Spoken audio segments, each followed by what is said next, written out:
मेहर मरियम के दोस्तों के लिए खाना बना रही थी। उसने तकरीबन सारा काम ही कर लिया था।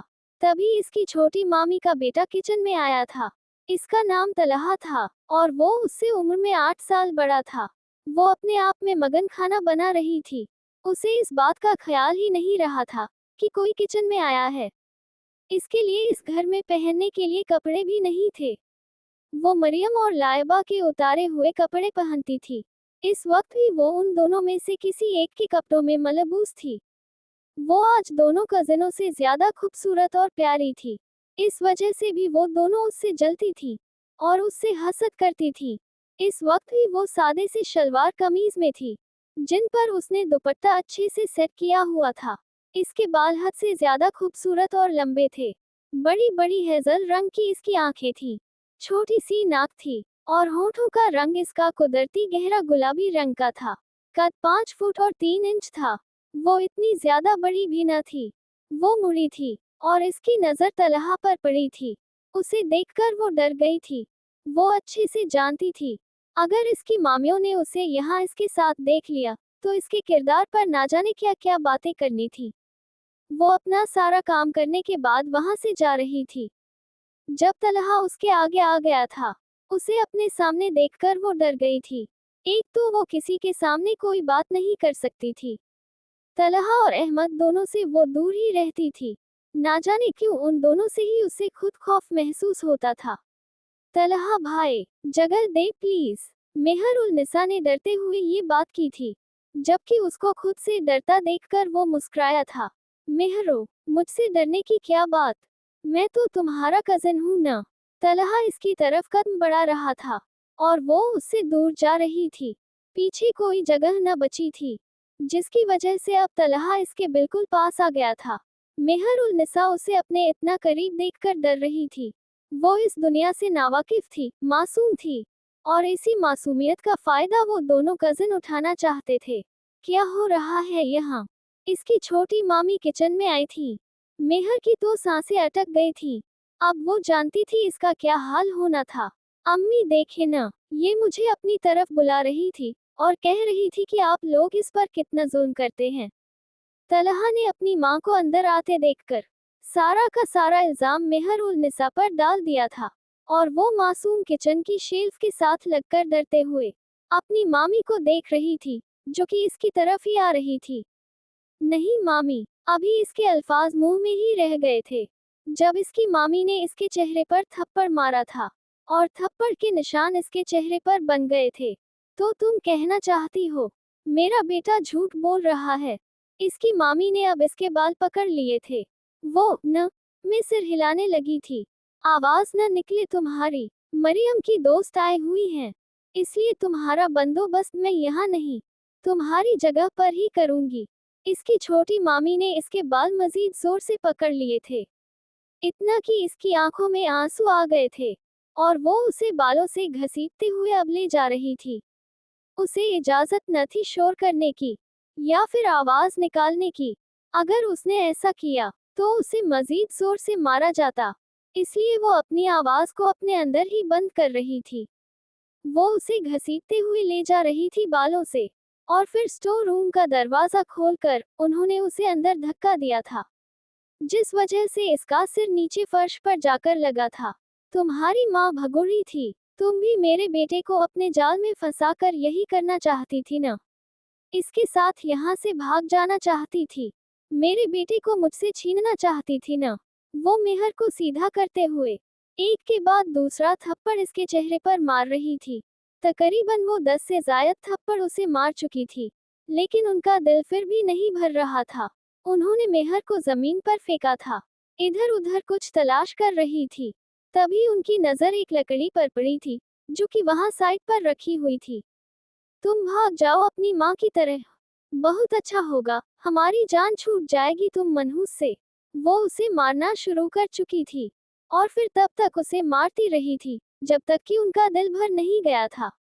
अब ना जाने इस मासूम ने जब तक इस जालिम औरत की सहना था। ना जाने क्यों जिसका कोई नहीं होता, सब उस पर ही जुल्म क्यों करते हैं। हर कोई मजलूम पर ही हाथ क्यों उठाता है। कोई जालिम को कुछ क्यों नहीं कहता। कभी कभी इसका भी दिल करता था कि वो यहाँ से भाग जाए या अपनी जान खुद ही ले ले। वो कभी कभी अल्लाह से ये बात कहती थी कि जब इसकी माँ को ले लिया तो उसे जिंदा क्यों रखा हुआ है। वो एक अनचाहा वजूद थी। इतनी मार के बाद भी उसे कल सबके काम करने थे। जब कोई उससे मोहब्बत ही नहीं करता था तो वो क्यों थी इस दुनिया में। वो हर बार खुद से ये सवाल किया करती थी। काजिम इसके सामने मौजूद था और डैमन इसकी तरफ पुश्त किए हुए गिलास के बने विंडो से इस्तांबुल का बाहर का मंजर देख रहा था। बोलो, कोई तकलीफ तो नहीं उठानी पड़ी न तुम्हें वहाँ? डैमन ने बगैर उसे देखे उससे पूछा था। नहीं, बिल्कुल भी नहीं यमाम, मुझे तो ऐसा लग रहा था मैं अपने घर में हूँ। हर चीज मेरे कहने से पहले ही मौजूद होती थी। हाँ, एक बात बुरी लग रही थी कि अपने फर्ज से हटकर वहां था मैं। वो वाहिद था इसकी टीम में जो उसे इसके नाम से बुलाता था। इसके अलावा किसी में इतनी हिम्मत न थी कि उसे इसके नाम से बुला पाता। इसकी टीम में मौजूद लोग या तो उसे डैमन कहते थे या फिर सर कहकर बुलाते थे। किसी में इतनी हिम्मत न थी कि इसके नाम से बुलाता उसे। लगता है वो जिंदगी तुम्हें पसंद आ गई थी। कहो तो वापस भेज दूं? डैमन इसकी तरफ मुड़ा था। नहीं यार, वो जिंदगी जैसी भी हो लेकिन तेरे साथ जिंदगी बहुत हसीन है। आखिर बचपन से हम साथ हैं और ऐसी ऐशो आराम मुझे नहीं चाहिए जो मुझे मेरे फर्ज से दूर रखे। मैं चाहता हूँ मैं मरूं तो तेरे लिए मरूं। मुझे मौत आए तो मैं तुम्हारे लिए कुछ कर रहा हूँ और मुझे यकीन है मैं अपनी जान तुम्हारे लिए जरूर दूंगा। बहुत अच्छी तकरीर थी लेकिन मैं इम्प्रेस नहीं हुआ। और सुनो, तुम्हें ईरान जाना है। वहाँ शहरयार जमान से मुलाकात करनी है। काफी सिर खराब कर रहा है। इसके भाई की जान ली है ना, तो जाकर इसका भी किस्सा तमाम करो। वैसे भी अपने भाई के कारनामों में बराबर का शरीक है वो। और हाँ, शहीर को भी समझा दो, उसे मेरी शादी का शौक चढ़ा है और लड़की लाना चाहता है मेरी टीम में। उसे कहना, मैं नहीं मार सकता उसे, लेकिन अपने लकी से ये काम करवा सकता हूँ। डेमन को एक और गंदा खून इस सफाई हस्ती से मिटाना था। उन लड़कियों की वीडियोस इसके पास भी थी और उनमें से एक को बुलाकर वहां वो जबरदस्ती कर चुका था। वो नहीं चाहता था कि मजीद किसी लड़की की जिंदगी खराब हो, इसलिए काजिम को भेजकर इसका काम एक बार में तमाम करना चाहता था। वैसे बात तो इसकी भी ठीक है, कोई लड़की होनी चाहिए हमारी टीम में। काजिम ने जानबूझकर फिर से ये टॉपिक छेड़ा था, जबकि डैमन उसे घूरकर देख रहा था। लगता है वहां से तुम्हें निकालकर गलती कर दी है। रहते वहीं पर, डैमन को इसकी बात बिल्कुल भी पसंद नहीं आई थी, लेकिन वो इसके इतने करीबी साथी था, उन दोनों को वो कुछ भी नहीं कह सकता था और इस बात का ही वो फायदा उठाते थे। कोई मजीद फजूल बकवास मेरे आगे करने की जरूरत नहीं है, वरना मेरा लकी हर वक्त भूखा ही रहता है। डेमन ने उसे जाने का इशारा कर दिया था और उसने गुस्से से इसकी पुश्त को देखा था। हमेशा कुंवारे ही रहोगे तुम यमाम? काजिम ने डेमन की बात पर मुंह बनाते हुए कहा था, जबकि डेमन ने इसकी बात पर कोई खास गौर नहीं किया था। काजिम बाहर आया तो शहीर वहीं पर खड़ा था। उसने दरवाजे से कान लगाया हुआ था, जबकि इसकी इस हरकत पर काजिम उसे घूर कर देख रहा था। ये क्या था? काजिम इसके अनजान बनकर खड़े हो जाने पर उसे गुस्से से देखकर पूछ रहा था, क्या मैंने क्या किया है? शहीर अनजान बनकर आगे की तरफ जाने लगा था, जब काजिम ने उसे गर्दन से पकड़ लिया था। ज्यादा बनने की जरूरत नहीं है, सीधी सीधी तरह बताओ क्या कर रहे थे, वरना डेमन को बता दूंगा। अच्छा ना, बता रहा हूँ तुम गर्दन तो छोड़ो। शहीर ने अपनी गर्दन इसके हाथों से छुड़ाया था। मैं न भाई के साथ किसी लड़की को देखना चाहता हूँ, इसलिए देख रहा था तुम उससे कोई बात करते हो या नहीं। इस बेचारे को बस ये डर था कि कहीं वो इसके यहाँ खड़े होने का डेमन को न बता दे, इसलिए फौरन से बोला, अपनी मौत को खुद न बुलाओ। हाँ, अलबत्ता वो जिस लड़की का तुम डेमन के लिए सोच रहे हो ना, अपने लिए सोच लो। काजिम इसकी बात का जवाब देते हुए वहां से चला गया था, जबकि इसकी बात पर वो मुस्कुराकर रह गया था। वाह, ये आइडिया मुझे पहले क्यों नहीं आया? वो भी काजिम के पीछे पीछे गया था, जबकि इसकी आवाज काजिम तक भी गई थी।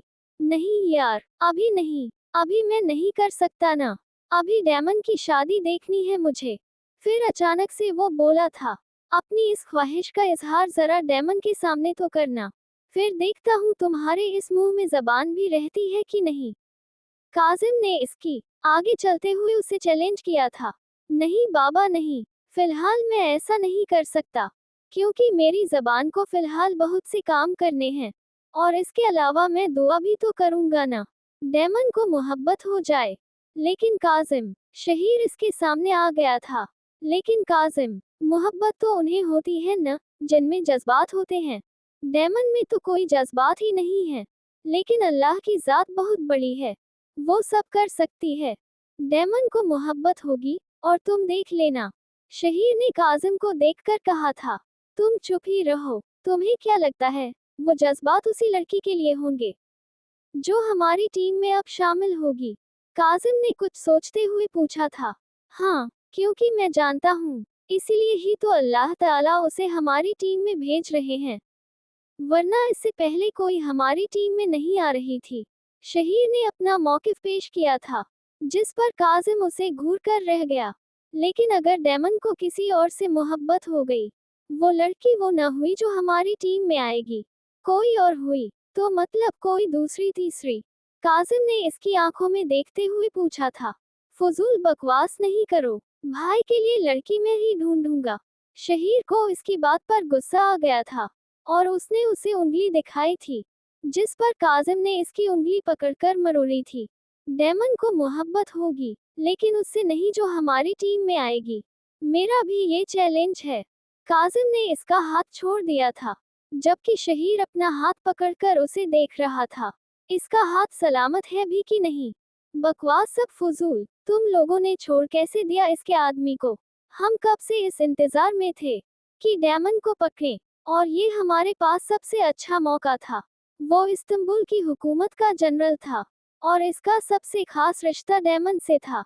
वो डेमन का छोटा भाई था, इससे बहुत अच्छे से वाकिफ था।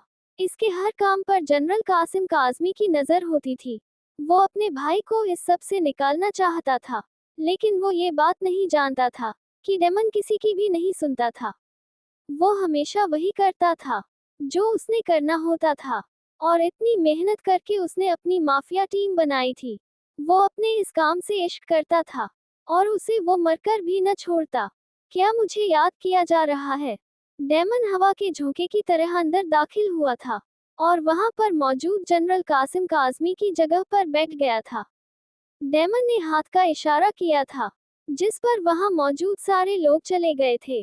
सिर्फ और सिर्फ जनरल कासिम काजमी रह गया था। तुम्हें क्या लगता है, तुमने काजिम को छुड़ा लिया है? ऐसा बिल्कुल भी नहीं होगा। काजिम के खिलाफ सबूत अब भी है मेरे पास। अभी जाकर उसे गिरफ्तार करके आ सकता हूँ। जनरल कासिम काजमी ने इसके सामने आते हुए कहा था। छोटे, मेरी क्यूट सी शहजादी रोज अपने भाई का इंतजार करती होगी, और इस वक्त तो कॉलेज में होगी ना। डेमन ने अपनी छोटी बहन का जिक्र किया था, जो कि अल्लाह ताला ने उन्हें बहुत ही दुआओं के बाद दी थी। ज्यादा न बोलो, लड़ाई हमारी है, और हमारी लड़ाई में तुम हमारी बहन को हरगिज भी नहीं ला सकते। कासिम को इसकी बात पर इंतहा का गुस्सा आया था। डेमन में कोई जज्बात नहीं है, वो अपने काम के अलावा किसी भी चीज से मुखलिस नहीं, और मैं किसी भी हद तक जा सकता हूँ। और तुम जानते हो हमारी शहजादी बहुत प्यारी है, बहुत ज्यादा। बात करते हुए इसके चेहरे पर इसका डिंपल वाज़ेह हुआ था। कासिम का दिल किया था इसका ये खूबसूरत चेहरा बिगाड़ कर रख दे। इसमें वाकई दिल नहीं था, न कोई जज्बात थे। वो अपनी मासूम सी 16 साल की बहन के बारे में ऐसी बात कर रहा था। मेहर उल निसा छत पर कपड़े डालकर अभी नीचे आई थी। उसने सुबह का नाश्ता बनाया था, और इसके बाद घर की सारी सफाई करने के बाद वो सबके कपड़े धोकर अभी डालकर नीचे आई थी। उसने कल से कुछ खाया भी नहीं था, और बतूल मामी के खाने पीने का भी वही ख्याल रखती थी। उसे अभी इसके लिए भी खाना लेकर जाना था। वो किचन में आई थी, और उसे अपने और बतूल मामी के लिए खाना लेना था। तभी किचन में इसकी फरहत मामी आई थी। ये इतना खाना किसके लिए लेकर जा रही हो? फरहत मामी ने इसके हाथ से खाने की ट्रे खींच ली थी। मामी, वो अभी इसकी बात भी पूरी नहीं हुई थी कि वो इसके हाथों से ट्रे ले चुकी थी। कोई जरूरत नहीं है इतने खाने की, रखो। फरहत मामी ने उस ट्रे से आधा खाना निकाल लिया था और आधा इसके हाथ में थमा दिया था। लेकिन मामी, मैंने और बड़ी मामी दोनों ने खाना था। उसने ट्रे में खाना देखा जो कि सिर्फ बतूल मामी ही खा सकती थी। वो तो कल रात से भूखी थी, उसने कुछ खाया ही नहीं था। ज्यादा बोलो नहीं, जो मिल रहा है वो लो और यहाँ से जाओ, वरना मैंने ये भी खींच लेना है। फरहत मामी ने उसे पीछे की तरफ धक्का दिया था। वो नम आंखों से उसे देख रही थी। ऐसे क्या देख रही हो? तुम एक भागी हुई माँ की बेटी हो, तुम्हारी यही हैसियत है। कोई तुम्हें यहाँ पर प्लेट भर भर के खाने का नहीं देने वाला। फरहत मामी ने सारा खाना उठाया था और फ्रिज में डालकर उसे ताला लगा दिया था। एक नजर मेहर अलनिसा पर डालकर वो वहां से चली गई थी। जबकि वो खाने को देख रही थी, उसने अपनी फिक्र छोड़ी थी और खाना लेकर बतूल मामी के कमरे में गई थी। मेहर उल निसा ने दरवाजा खोलकर कमरे में कदम रखे थे, जहां पर 50 साल की उम्र की औरत बेड पर बैठी थी। मेहर उल निसा को देखकर उनके लब हल्के से मुस्कुराए थे। कल से नजर ही नहीं आए हो मेरी बच्ची, कहाँ थी? बतूल मामी ने मेहर अल निसा को कमरे में दाखिल होता देखकर कहा था। मामी, कल बहुत काम था इसलिए नहीं आ पाई थी। आपके लिए खाना लाई हूँ, खा लें। मेहर उल निसा ने उनके आगे खाना रखा था। बतूल मामी ने खाने को देखा था। वो समझ गई थी कि खाना लाते हुए उसे किसी ने देखा था और फिर इतना खाना निकाल कर दिया। खाया तो सुबह उन्होंने भी कुछ नहीं था, लेकिन वो जानती थी मेहर उल निसा तो पूरा पूरा दिन भूखी रहकर गुजारती थी। इसके इतना सब काम करने के बाद भी इसके लिए इस घर में खाना नहीं था। नहीं मेरी बच्ची, मैंने खा लिया था, तुम खा लो। बतूल मामी ने उसे अपने पास करके इसके माथे पर अपने होंठ रखे थे। इसके ऐसा करने पर इसकी आंखें भीग गई थी। नहीं मेरी बच्ची, रोते नहीं हैं, ये मुश्किल वक्त है, खत्म हो जाएगा एक दिन इंशाल्लाह। बतूल मामी ने इसके आंसू साफ किए थे। अल्लाह से अच्छे की उम्मीद रखनी चाहिए बच्चे, और मेरी गुड़िया तो शहजादी है। इंशाअल्लाह अल्लाह ताला इसके लिए कोई शहजादा भेजेगा। बतूल मामी उसे हसरत भरी निगाहों से देख रही थी। काश उनका बेटा उनके पास होता, तो वो मेहर अलनिसा को अपनी बहू बना लेती। मैं एक बदकिस्मत लड़की हूँ मामी, मेरे नसीब में कोई शहजादा नहीं है। बतूल मामी ने इसकी बात पर उसे अपने सीने से लगा लिया था। ऐसे नहीं कहते, और अब तुम्हारी आवाज न आए। खामोश, मैं अपनी बच्ची को खुद खिलाती हूँ। बतूल मामी ने इसके आंसू साफ किए थे और उसे खाना खिलाने लगी थी। मेहर उल निसा उनको मुस्कुराकर देख रही थी और निवाला बनाकर उनके आगे भी किया था। यही कुछ पल होते थे इसके पास, जो कि बतूल मामी के पास वो अच्छे से गुजार लेती थी, वरना बाकी सब तो इसकी जान का अजाब बने होते थे। हर वक्त वो यही समझती थी कि वो कभी भी यहाँ से नहीं निकल सकती, इसकी पूरी जिंदगी ऐसे ही रहेगी। लेकिन बतूल मामी उसे हमेशा से तसल्ली देती थी, कोई शहजादा आएगा इसकी जिंदगी में। जितनी तकलीफें इसने देखी हैं, उसे अपनी शहजादी बनाकर रखेगा। कभी भी इसकी आंखों में एक आंसू नहीं आने देगा। इसका हर दर्द, हर दुख, हर तकलीफ वो अपने हिस्से में लेगा, लेकिन उसे हमेशा खुश रखेगा। वो बतूल मामी की इन बातों को सीरियस नहीं लेती थी। वो कोई भी उम्मीद नहीं लगाना चाहती थी। जैसे इसकी जिंदगी चल रही थी, उसी तरह चलती रहे। वो उम्मीदें लगाकर फिर टूटना नहीं चाहती थी।